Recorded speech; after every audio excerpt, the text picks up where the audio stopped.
After the October 7 massacre, Israel unleashed a fierce and sustained military campaign against the militant group in Gaza. The goal was clear: revenge and the dismantling of the militant group. But despite their relentless bombardment, Hamas is still fighting. Here's how their strategy has shifted. The militant group has moved away from traditional battlefield tactics and embraced a decentralized insurgent style of warfare.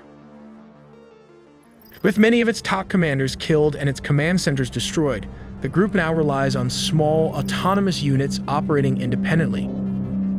These compartmentalized cells are much harder for Israeli forces to detect and eliminate, allowing for a more agile and unpredictable approach. Guerrilla tactics have become the new standard. Ambushes, sniper fire, IED attacks, and hit-and-run raids are now their primary methods of engagement.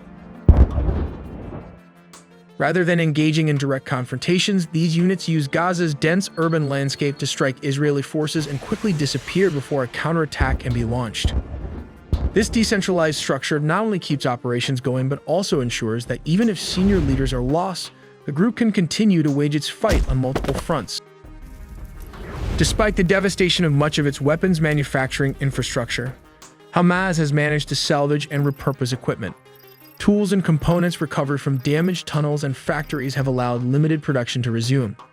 They are once again building rockets, anti-tank missiles like the Kornet and Kassan rockets, and improvised explosive devices IED, which we will discuss further in the video on how they are made. These unexploded Israeli munitions are often converted into makeshift explosives for IED weapons. To create a psychological warfare, even under Israeli military oversight, short-range rockets are still being fired from within Gaza to create chaos. They managed to fight on because of the group's tunnel network remains a cornerstone of its strategy. Although Israeli forces have destroyed up to 85% of the tunnels in critical areas like Rafah and Khan Yunis, Hamas still retains hundreds of miles of underground passages. These tunnels serve multiple purposes. They're used to move personnel, store weapons, and launch ambushes.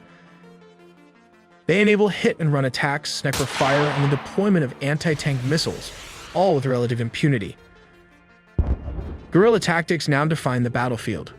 Hamas avoids direct confrontations with Israel's superior military forces, instead relying on ambushes, improvised explosive devices IED, and targeted strikes on military vehicles to inflict damage while limiting its own exposure. External support remains a crucial part of the military strategy. With traditional smuggling routes through Egypt heavily disrupted, the group has become increasingly reliant on Iranian technical assistance and weapon designs to sustain local production of drones and rockets. Even amid war, Hamas maintains a degree of governance by controlling the distribution of humanitarian aid. By diverting some food resources to its own ranks, the group secures loyalty and presents itself as a stabilizing force. Strategically, the militant group has entered a survival phase. With most of its long-range rocket arsenal depleted, the focus has shifted to short-range attacks and psychological tactics, like intermittent rocket fired near border areas. Still, the group faces serious obstacles. The near exhaustion of advanced weapons stockpiles has forced the militant from Gaza to rely on cruder arms. Discontent is also rising among the civilian population. Let's take a look at how they achieve this very simple weapon. First of all, they use some common household ingredients such as sugar and potassium nitrate, which can be easily obtained as a fertilizer. Then they start by melting the sugar, mixing in the fertilizer, and pouring the resulting mixture into a mold to form a properly sized propellant slug. This propellant is subsequently placed into a round tube, which serves as the rocket's body, typically made from locally available water pipes. You might wonder why sugar is included in the mix. Sugar contains a substantial amount of energy, but it releases this energy slowly when it burns. The fertilizer serves as an oxidizing agent, supplying oxygen. This allows for a much quicker release of energy.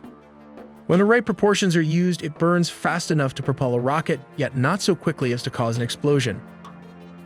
Rockets are launched from a simple steel frame for quick deployment and easy removal. And a wire connected to a battery ignites the rocket's solid fuel propellant, which burns for a short time, propelling the rocket upwards. After the burn, the rocket follows a predictable parabolic trajectory.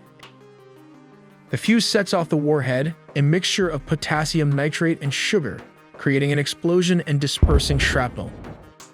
Let's take a look at this militant guerrilla warfare strategy under its belt.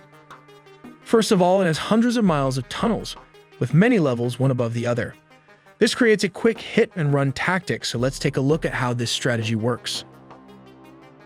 Let's assume that this is the Merkava target for the militant groups. Remember the tunnels we talked about in our recent video? The guerrillas would come out of the tunnels with these anti-tank RPGs. The Merkava has a trophy system, which works when the radar detects and classifies incoming targets.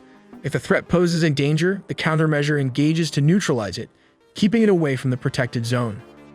This system is primarily designed to protect against anti-tank missiles, but it does have its weaknesses. It was reported that they would fire the Al Yassin RPG at very close range to limit the trophy system radar to achieve its full potential. They would also target the rear armor, that is these doors for infantry soldiers to enter, which is substantially weaker than the front and sides.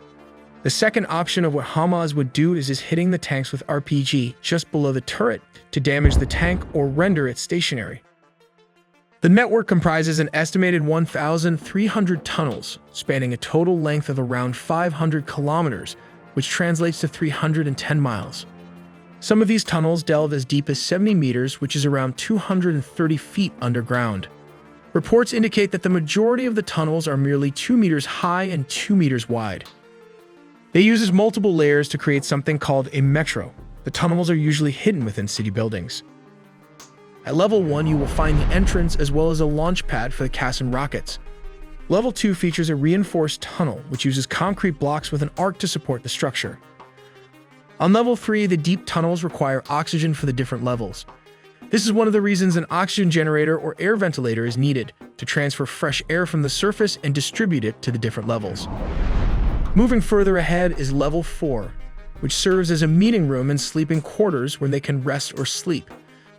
Level 5, interestingly, is another reinforced tunnel designed to support another base both below and on the sides of the underground metro. As you can see, there are lights and ventilating pipes running throughout the base of the tunnels. Level 6 is strategically placed as a weapon storage facility to prevent a cook-off in the event of an explosion. On level 7, you will find another storage area where explosive materials like fuel, petrol, or diesel are stored. This was strategically placed in case of an accidental explosion, and the doors are always closed or sealed. It is deep down where there is almost no oxygen, which is perfect in case of an explosion, as we all know fire needs oxygen. At level 8, you will find the most important room. This is where the control and command center is located. They use landline phones to connect all layers in the tunnel. Just a reminder, they don't use the internet, so all communication is done through these offline phones to prevent being hacked. Do check out our original animated video on anti-aircraft gun like the M2 Browning, how to fire at an enemy aircraft, and the Zu-23 and how to operate them. So stay subscribed to not miss a beat.